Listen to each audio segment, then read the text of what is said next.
चांगला विचार म्हणजे राग न आणायचा विचार, त्यालाच म्हणतात सुविचार. आपण पण सुविचार मनामध्ये ठेवल्यावर आपल्याला सुद्धा राग येणार नाही, आपण शांत बनून जातो.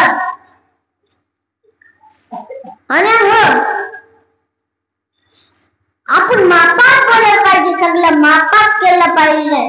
मग पितूला बोलली पाहिजे, पण आपण अजिबात काहीच मापात नाही, काहीच मापात करत नाही. म्हणून आपण सगळं मापात केलं पाहिजे, काय हो मापातच केलं पाहिजे.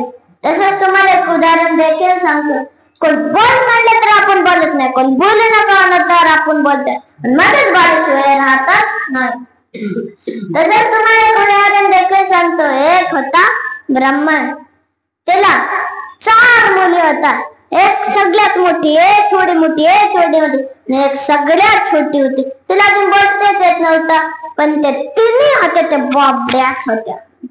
आणि तसाच एके दिवशी ब्राह्मण म्हणला की आता मी 4-5 महिने दुसरीकडे चाललोय, तुम्ही